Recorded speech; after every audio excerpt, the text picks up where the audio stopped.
बड़ी अपडेट अभी अभी आ रहा है। काजल राघवानी के पास आया पवन सिंह का फ़ोन और पवन सिंह बोले थे कि क्या शो काजल राघवानी आप करोगी, तो काजल राघवानी ने सख्त मना कर दिया कि मैं अभी मेरा मूवी का शूटिंग चल रहा है और काफ़ी दिनों तक मेरा शूटिंग चलेगा, तो मैं अभी किसी भी शो पर साइन नहीं कर सकती।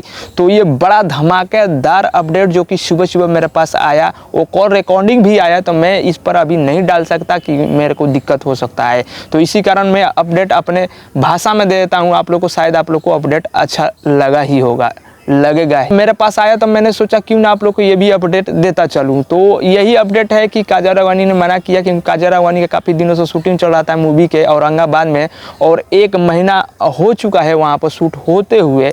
तो वहाँ पर पवन सिंह के मैनेजर जो थे वहाँ पर कॉल लगाए तो बात किए, तो काजल राघवानी ने बोला कि किसी और तारीख को शो होगा। तो ये बड़ा अपडेट जो कि काफ़ी तेज़ी से सोशल मीडिया पर वायरल हो रहा है। तो अपडेट अच्छा लगे तो वीडियो को लाइक मारिएगा, चैनल पर नए हैं तो चैनल को सब्सक्राइब कर घंटे को दबा दीजिए कि भोजपुरी से अपडेट मैं लाता रहता हूँ।